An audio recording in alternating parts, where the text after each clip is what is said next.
नमः संस्कृताय, स्वागत है एक बार फिर आप सभी का संस्कृत भारत में। तो हम बात कर रहे थे समास की। ठीक है, समास किसे कहते हैं? संक्षिप्तीकरण को ही समास कहते हैं। समास 5 प्रकार के होते हैं। पहला तत्पुरुष समास हम लोग पढ़ने जा रहे हैं। आज का टॉपिक है हमारा तत्पुरुष समास। ठीक है, तत्पुरुष समास किसे कहते हैं? तत्पुरुष समास ये प्रायः उत्तर पदार्थ प्रधान तत्पुरुषः। प्रायः उत्तर पद होता है, 2 पद होते हैं, एक पूर्व पद एक उत्तर पद। तो जो उत्तर पद वाला होता है, उत्तर पद होता है वो प्रधान होता है। ठीक है, तत्पुरुष में जो उत्तर पद होता है वो प्रधान होता है। उत्तर पद क्या होता है? प्रधान होता है। उत्तर पद की प्रधानता होती है। जब समस्त पद में उत्तर पद के अर्थ की प्रधानता हो और पूर्व पद में द्वितीय से सप्तमी विभक्ति तक का लोप हो, वहां तत्पुरुष समास होता है। तत्पुरुष समास में विभक्ति होते हैं द्वितीय से लेकर सप्तमी तक, और उसमें विभक्ति का लोप हो जाता है। जैसे ग्रामम गतः, गांव को गया हुआ। इसमें क्या है? जैसे देखिए, ग्रामम गतः, गांव को गया हुआ। तो इसमें ग्रामम न हमको नहीं कहना है, ग्राम गतः कहना है। क्या कहना है? ये संक्षिप्तीकरण, ग्रामम गतः का संक्षिप्तीकरण हो गया। क्या हुआ? ग्रामम ग्राम गतः। ठीक है, तो तत्पुरुष में क्या होता है? लिंग विभक्ति तथा वचन का प्रयोग उत्तर पद के अनुरूप किया गया है। ठीक है, लिंग विभक्ति तथा वचन का प्रयोग उत्तर पद के अनुरूप किया जाता है। अब देखते हैं द्वितीय तत्पुरुष। यहाँ से स्टार्ट करते हैं। तत्पुरुष के जो भाग हैं वो पहला भाग है। पहला पार्ट क्या है? द्वितीय तत्पुरुष। जब समासिक पद के पूर्व पद में द्वितीय विभक्ति का लोप हो जाता है। द्वितीय तत्पुरुष में क्या होता है कि द्वितीय विभक्ति का लोप हो जाता है, तो वहां द्वितीय तत्पुरुष समास होता है। इस समास में पूर्व पद द्वितीय विभक्ति में होता है। पहला पद किस विभक्ति में होता है? पहला पद जो होता है वो द्वितीय विभक्ति में होता है। जैसे एग्जाम्पल से समझिए, क्या कह रहा है? शरणागतः, शरणम आगतः। क्या कह रहा है? शरणम आगतः, शरण को आया हुआ, शरण में आया हुआ। तो क्या लग गया? देखिए यहाँ पे दिया है शरणम आगतः, शरणम आगतः, शरण में आया हुआ। शरणम आगतः 2 शब्द हमको बोलना पड़ रहा है। जब द्वितीय विभक्ति का लोप हो जाता है तो शरणागत हो जाता है। गजम आरूढ़, गज पर, हाथी पर सवार। गजम आरूढ़ मतलब हाथी पर सवार। गजारूढ़, हाथी पर सवार।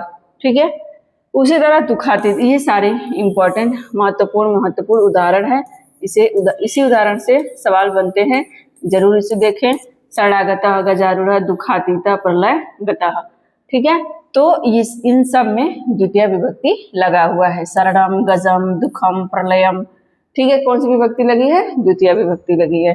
ठीक है, शरणम आगतः, गजम आरूढ़, दुखम अतीत, प्रलयम गतः। से शरण में आया हुआ, हाथी पर सवार, दुख पार किया हुआ, प्रलय को गया हुआ। ठीक है, द्वितीय विभक्ति में क्या होता है? जो भी ये देखिए, शरण में आया हुआ, शरणम आगतः, शरण में आया हुआ। गजारूढ़, गजम आरूढ़, हाथी पर सवार। दुखातीत, दुखम अतीत, दुख पार किया हुआ। प्रलय गतः, प्रलयम, प्रलय को गया हुआ। ठीक है, ये रहा द्वितीय तत्पुरुष।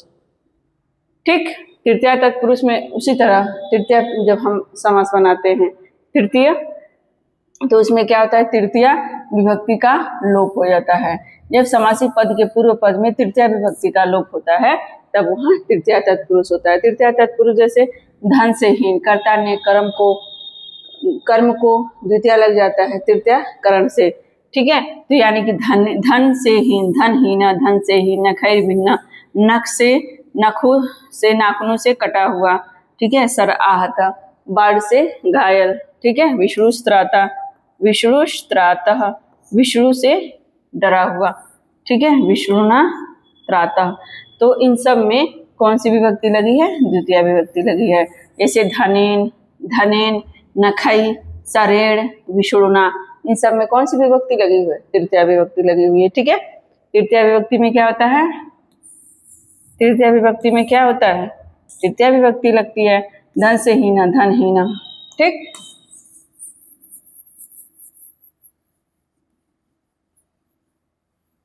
जैसे मान लीजिए धन से हीना, धनहीन आ गया। ठीक है, क्या आ गया? धनहीन। अब आपको कैसे पता चले कि ये इसमें कौन सी विभक्ति लगा है? तो धनहीन, धनहीन क्या सोचना है? धन से हीन, हीनार्थ है तृतीय। ठीक है, तो धन से हीन यानी कि गरीब। धन से हीन मतलब गरीब। धन से हीन यानी कि गरीब, ठीक है। नखैर भिन्न, नाखूनों से कटा हुआ। सर आहत, शरीर आहत, बाण से घायल, ठीक है, बाण से घायल। विष्णु त्राता, विष्णुना त्राता, विष्णु से डरा हुआ, ठीक। उसी तरह चतुर्थी तत्पुरुष देखिए।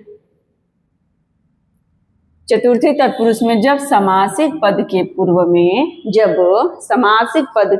में चतुर्थी विभक्ति का लोप होता है, समासिक पद बनता है उसमें चतुर्थी विभक्ति का लोप हो जाता है, तो वहां चतुर्थी तत्पुरुष होता है।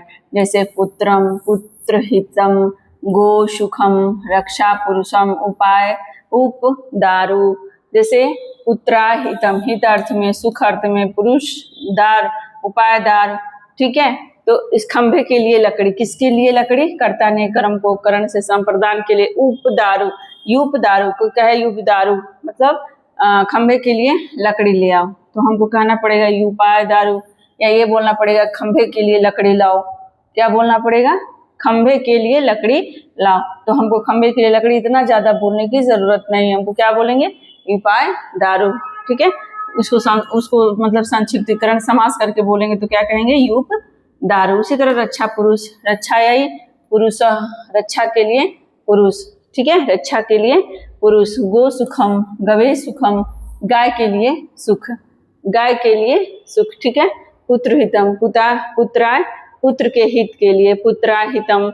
ये सब इम्पोर्टेंट है, ठीक है, ये सब उदाहरण पूछे जा चुके हैं, तो इसको नोट डाउन कर लीजिएगा, ये सब इम्पोर्टेंट है, ठीक है।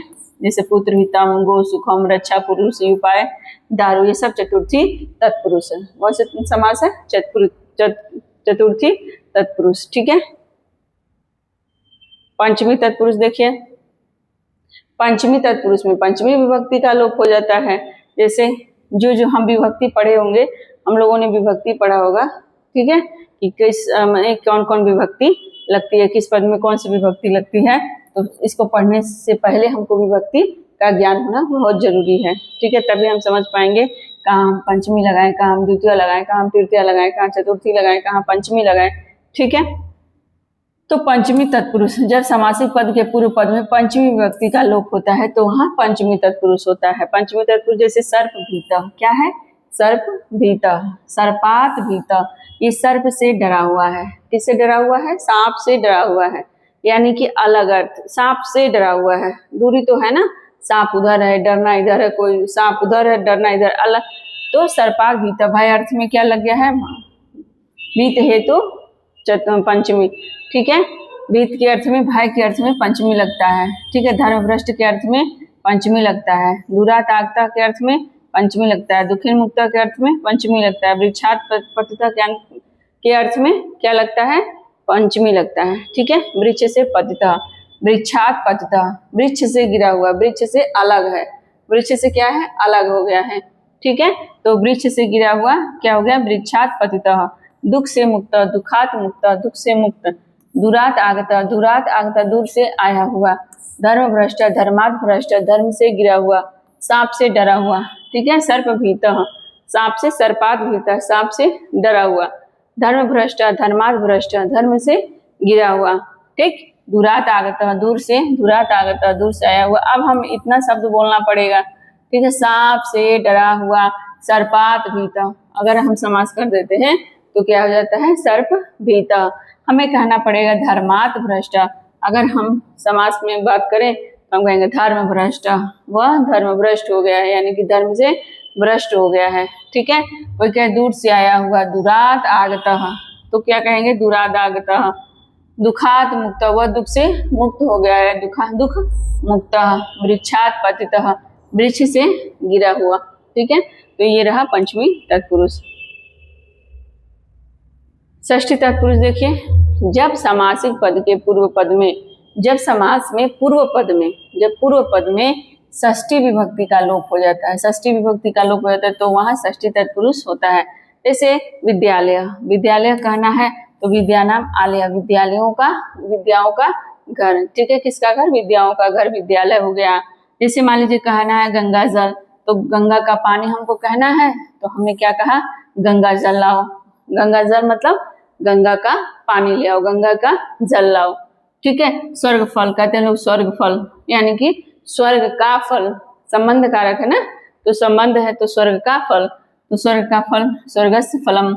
राजदंड, राज्ञ दंड, राजा का दंड, ठीक है, राजा का दंड। प्रजापति, प्रजाया पति, प्रजा का पति, प्रजाया पति, प्रजाया में कौन सी विभक्ति लगी है?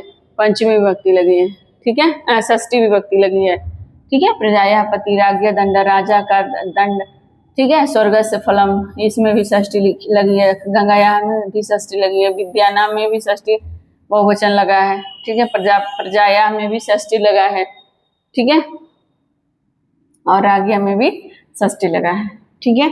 तो ये रहे पंचमी षष्ठी तत्पुरुष के उदाहरण, ठीक है। षष्ठी तत्पुरुष के उदाहरण विद्यालय है, गंगा जल है, स्वर्ग फल है, राजदंड है, प्रजापति है, ठीक है। सप्तमी तत्पुरुष देख लेते हैं। सप्तमी तत्पुरुष जब समासिक पद के पूर्व पद में सप्तमी विभक्ति का लोप होता है। सप्तमी तत्पुरुष में क्या होता है कि सप्तमी विभक्ति का लोप हो जाता है, तो वहां सप्तमी तत्पुरुष समास होता है।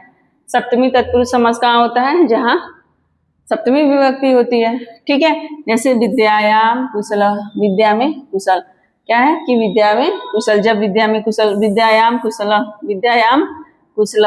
जले मग्न, जल में डूबा हुआ। शास्त्र निपुण, निपुण के अर्थ में शास्त्रेषु निपुण हम, ठीक है। नरोत्तम, मनुष्यों में श्रेष्ठ, मनुष्यों में श्रेष्ठ। कूप पतित, कूपे पतित, कुएं में गिरा हुआ, कूपे पतित, क्या लग गया है? सप्तमी लगा है, देखिए कूप पतित, कुएं में, तो सप्तमी का कूप का सप्तमी क्या होगा? कूपे। नर का सप्तमी क्या होगा? नरेशु। शास्त्र का सप्तमी क्या होगा? शास्त्रेषु। जल का सप्तमी क्या होगा? जलेषु। विद्या का सप्तमी क्या होगा? विद्यायाम, स्त्रीलिंग है ना विद्या, तो इसीलिए विद्यायाम सप्तमी एक वचन में क्या लगा है? विद्यायाम, जले, शास्त्रेषु, नरेषु, कूपे, ठीक है। तो सप्तमी तत्पुरुष जब समासिक पद के पूर्व पद में सप्तमी विभक्ति का लोप होता है तो वहां सप्तमी तत्पुरुष लगते हैं, ठीक है। जैसे विद्या कुशल, विद्यायाम कुशल, विद्या में कुशल, विद्या में सप्तमी लग गया है, जल में सप्तमी लग गया है, शास्त्रेषु सप्तमी, नर में सप्तमी, नरेषु, कूप में, कूप का सप्तमी क्या होगा? कूपे सप्तमी, ठीक है।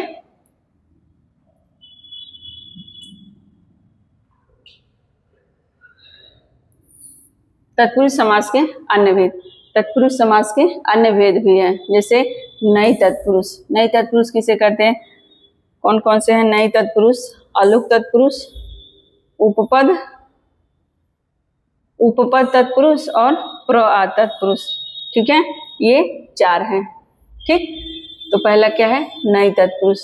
नई का मतलब होता है न। जैसे किसी, मतलब मान लीजिए हमको न कहना हो तो हम कैसे कहेंगे? जैसे मान लीजिए कहना है ज्ञानी है, वह ज्ञानी है, वह ज्ञानी नहीं है, तो ज्ञ कहेंगे तो ज्ञानी हो जाएगा, अज्ञ कहेंगे तो अज्ञ। न ज्ञानी न जानात इति अज्ञ, ठीक है, नहीं जानता है इसलिए वो अज्ञानी है। गज, अगज नहीं, न गज, अगज, जो हाथी नहीं है तो अगज है। वो अनुक्तम, जो कहा नहीं गया है, मान लीजिए कहना है अनुक्तम, यह कहा नहीं गया है, ये अनुक्त है, यानी कि न उत्तम, यह नहीं कहा गया है, ठीक है। न अश्व, न जो घोड़ा न हो, न अश्व जो घोड़े न हो, यानी कि घोड़ा नहीं है।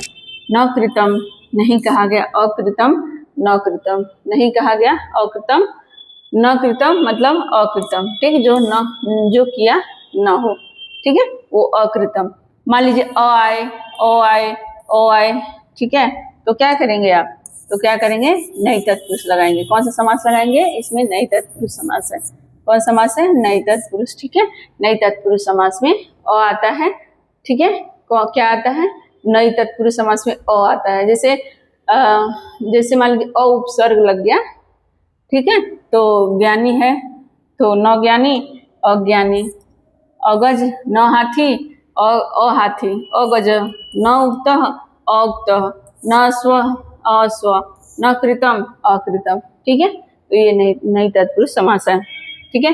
अलुक तत्पुरुष समास क्या होता है? अलुक तत्पुरुष देखिए, जब समस्त पद में पूर्व की विभक्ति का लोप न हो, यानी कि अलुक, लुक मतलब छिपना, अलुक मतलब न छिपे, यानी कि जिसमें समास छिपता ही नहीं है, ठीक है, जिसमें विभक्ति छिपता ही नहीं है, ठीक है, विभक्ति का लोप होता ही नहीं, वहाँ अलुक तत्पुरुष होता है। यानी कि उसको बोलने में जैसे वो विभक्ति में ही प्रयोग होते हैं, जैसे युधिष्ठिर, दिवंगत, अंतेवासी, खेचर, वाचस्पति। जैसे देखिए यहाँ पे युधि सप्तमी लग गया है यहाँ पे, ठीक है, दिवंगत द्वितीय लगा ही है, ठीक है, अंतेवासी ये सप्तमी लगा ही है, खेचरा ये भी सप्तमी लगा ही है, वाचस्पति बृहस्पति ये भी प्रथमा लगा ही है। तो इसमें किसी भी प्रकार की विभक्ति का लोप नहीं हुआ है, ये इंपॉर्टेंट है। जैसे इंपॉर्टेंट है युधिष्ठिर, अंतेवासी, खेचरा, वाचस्पति। 5-5, 6-6 उदाहरण है, 4-4, 5-5 उदाहरण है। सब उदाहरणों को अच्छे से देख लीजिएगा, इतना बहुत है, ठीक है। तो युधिष्ठिर, दिवंगत, अंतेवासी, खेचरा, वाचस्पति ये क्या है, कौन से समास है, अलुक तत्पुरुष। इसमें विभक्ति का लोप नहीं हुआ है, सीधे सीधे ये दिखाई दे रहा है। क्या दिखाई दे रहा है, देखिए कैसे दिखाई दे रहा है, युधिष्ठिर दिखाई दे रहा है ना, युधि, देखिए युधि सप्तमी लगा हुआ है, युधिष्ठिर युद्ध में स्थिर रहने वाला, दिवंगत स्वर्ग को गया हुआ, दिवम देखिए द्वितीय लगा ही हुआ है, अंतेवासी पास में रहने वाला, इसमें भी देखिए द्वितीय लगा, पास में अंतेवासी, अंत्य में यानी सप्तमी लगा ही हुआ है, खेचर आकाश में उड़ने वाला, इसमें सप्तमी लगा ही हुआ है, वाचस्पति इसमें देखिए वाचस्पति वाणी के पति, ठीक है, तो ये षष्ठी लगा ही हुआ है, इसमें षष्ठी हुआ, ठीक है, वाणी के पति वाचस्पति, ठीक है। तो इस तरह से ये अलुक तत्पुरुष समास है। अलुक तत्पुरुष समास इंपॉर्टेंट है, ये पूछता है, ठीक है, बहुत बार पूछता है, बार बार पूछता है, दृष्टि पूछ लेगा, खेचरा पूछ लेगा, वाचस्पति पूछ लेगा, ठीक है, तो इसको ध्यान में रखिएगा, ठीक है। अगला है उपपद तत्पुरुष। जब समासिक पद में उपपद क्रिया का प्रयोग होता है तो वहाँ उपपद तत्पुरुष समास होता है। जब समासिक पद में उपपद क्रिया का प्रयोग होता है, उपपद जैसे मान लीजिए समस्त पद है, उपपद मर्मज्ञ, इसमें ज्ञ लगा है, धर्मज्ञ, धर्मज्ञ धर्म को जानने वाला, से मर्म को जानने वाला, धर्म को जानने वाला, शाम को सामवेद गाता है, ये क्या सब उपपद हैं, ठीक है। मर्मज्ञ मर्म को जानता है, धर्म को जानता है, शाम को सामवेद गाता है, ठीक है, ये उपपद तत्पुरुष के उदाहरण है, इसको भी याद रखिएगा। मान लीजिए पूछ लिया मर्मज्ञ, अगर तत्पुरुष देगा तो ठीक है, अगर तत्पुरुष दे दे मर्मज्ञ मर्म को जानने वाला, मर्म जानाति, मर्म ये उपपद है, ठीक है। अप्र आदि तत्पुरुष देखिए जिसका पूर्व पद कु गति संज्ञक शब्द या प्र आदि होता है। प्र आदि में कौन कौन से उपसर्ग आते हैं, प्र और कु, दो याद रखिएगा, बाकी सब देखा जाएगा, इतने में से ही पूछ लेता है, प्र और कु, ठीक है। कुत्सित कु पुरुष दे दे तो आप पूछे कौन सा समास है, तो कुत्सिता पुरुष तत्पुरुष, प्र आदि तत्पुरुष से क्या है, तत्पुरुष, प्र आदि तत्पुरुष है। कुत्सिता पुरुष कु दे दिया, प्र दे दिया, प्र आदि तत्पुरुष में कु और प्र आदि होते हैं उपसर्ग, ये उपसर्ग, ठीक है। तो कु पुरुष, कुत्सित पुरुष, प्र आचार्य, ये क्या है, कौन से समास है, प्र आदि तत्पुरुष, ठीक है। ये कुछ प्र आदि तत्पुरुष के दो उदाहरण दिया है, दो उदाहरण याद रखेंगे तो बहुत ज़्यादा मतलब पढ़ने की जरूरत नहीं है, इतना ही बहुत है, इतने में से पूछ लेगा, यही सब पूछता है। जैसे पूछ लिया कुपुरुष, प्रचार्य, प्रगत आचार्य, ठीक है, तो ये सब रहे कुछ प्र आदि तत्पुरुष के उदाहरण, ठीक। तो ये रहे तत्पुरुष। तो तत्पुरुष उम्मीद करते हैं कि आपको समझ में आ गया होगा, एक बार फिर से रिपीट करते हैं, ठीक है। प्र आदि ये तत्पुरुष समास, देखिए तत्पुरुष में क्या होता है कि प्राय उत्तर पद, ये देखिए सवाल पूछ सकता है, पूछेगा कि उत्तर पद प्रधान किस समास में होता है, उत्तर पद प्रधान कौन सा समास होता है, तो उत्तर पद प्रधान कौन सा समास होता है, तत्पुरुष होता है। प्राय उत्तर पद प्रधान कौन सा समास होता है, तत्पुरुष समास होता है। तत्पुरुष के 6 भेद है, देखिए कौन कौन है, एक देखिए यहाँ पे द्वितीय तत्पुरुष, जब समासिक पद, द्वितीय तत्पुरुष मतलब द्वितीय का विभक्ति का लोप हो जाता है, तृतीय तत्पुरुष में तृतीय विभक्ति होता है और तृतीय विभक्ति का लोप होता है, चतुर्थी तत्पुरुष में चतुर्थी विभक्ति होती है और चतुर्थी विभक्ति का लोप होता है, पंचमी तत्पुरुष में पंचमी विभक्ति होती है और पंचमी विभक्ति का लोप भी होता है, ठीक है। तो ऐसे होता है, जैसे उदाहरण आप लोग देख लीजिएगा, बहुत इंपॉर्टेंट है। देखिए द्वितीय विभक्ति के कुछ उदाहरण हैं, ठीक है। जैसे शरणागतः, शरणमागतः, गजारूढ़, गजमारूढ़, दुखातीतः, दुखम अतीतः, प्रलयगतः, प्रलयम गतः, प्रलय को गया हुआ। ठीक है, प्रलयम गतः द्वितीया है। तृतीया देखिए धनहीना, ये सब उदाहरण एक बार देख लीजिएगा जरूर। धनहीना, नख भिन्ना, सराहत, विष्णुस्त्राता, विष्णु से डरा हुआ, विष्णुना, ये कौन सी विभक्ति है, कौन सी तत्पुरुष है, तृतीया तत्पुरुष। चतुर्थी में युपाय दारू है जो वो इम्पोर्टेंट है। ठीक है, चतुर्थी में युपाय दारू पूछेगा कौन सी विभक्ति का कौन सा तत्पुरुष है, तो आपको कहना है, आपको क्या लिखना, युपाय दारू मतलब खंभे के लिए लकड़ी, खंभे के लिए लकड़ी यानी कि उपाय दारू। ठीक है, चतुर्थी तत्पुरुष। पुत्र हितम भी पूछ लेगा। पुत्र हितम, पुत्र के लिए सुख हित, पुत्र के हित के लिए, तो हिताय अर्थ से क्या लगता है, चतुर्थी। ठीक है, गो सुखम, सुख में क्या लगता है, गो सुखम, गाय के लिए सुख। ठीक है, रक्षा पुरुषम, रक्षा यही पुरुष है, रक्षा के लिए पुरुष, उपाय दारू, खंभे के लिए लकड़ी, ये सब याद कर लीजिएगा एक बार। ठीक है, चतुर्थी तत्पुरुष हो गया। पंचमी सर्पात भीतः, धर्मात भ्रष्ट, दूरात आगत, दुख मुक्त, वृक्षात पत्त। षष्ठी में हो जाएगा आपका विद्यानाम आलयः, गंगायाः जलम, स्वर्गस्य फलम, राज्ञः दंड, प्रजापति प्रजायाः पति। सप्तमी में देख लीजिए विद्या कुशलः, विद्यायाम कुशलः, जलमग्नः, जले मग्नः, शास्त्र निपुणः, शास्त्रेषु निपुणः, नरोत्तमः, नरेषु उत्तमः, कूप पतितः, कूपे पतितः। फिर आ गया नई तत्पुरुष में, जैसे मान लीजिए नई तत्पुरुष कहाँ होता है, जैसे मान लीजिए अ आ जाए, अ उपसर्ग लग जाए तो समझिए ये अ का मतलब नहीं कह रहा है। जैसे ज्ञानी, अज्ञानी। ठीक है, तो ज्ञानी, ज्ञ के ज्ञानी कहेंगे, अज्ञानी को अज्ञानी कहेंगे। जो न जानता हो, अगज जो हाथी न हो, अनुक्त जो कहा न गया हो, जो अनअश्व जो घोड़ा न हो, अकृतम न कृतम जो किया न हो। उसी तरह अलुक तत्पुरुष देखिए, अलुक क्या होता है कि उसमें विभक्ति रहती है, विभक्ति का लोप नहीं होता है। जैसे युधिष्ठिर इंपॉर्टेंट है। ठीक है, युधिष्ठिर ये भी इंपॉर्टेंट है, दिवंगता भी, ये सब चारों पांचों याद रखिएगा। सारे उदाहरण एक बार जरूर देखिएगा, ये सब इंपॉर्टेंट उदाहरण है, ये इसी में से प्रश्न पूछता है। ठीक है, उपपद तत्पुरुष, उपपद तत्पुरुष मर्मज्ञ, धर्मज्ञ, सामगः, सिंपल से होते हैं, साधारण होते हैं। साधारण उपपद समासिक पद में उपपद क्रिया का प्रयोग होता है। उपपद मर्मज्ञ, धर्मज्ञ, सामगः। प्रवादी तत्पुरुष में क्या होता है, कु और प्र उपसर्ग होते हैं, वहाँ प्रवादी तत्पुरुष होता है। ठीक है, तो ये रहा तत्पुरुष। कहीं भी कोई भी सवाल अगर आपको पूछना है तो कमेंट करें, कोई भी उदाहरण दीजिए, उसको अगर व्याख्या करना है तो कमेंट जरूर करें। ठीक है, वीडियो को लाइक करें, शेयर करें और सब्सक्राइब जरूर करें। नमस्कार।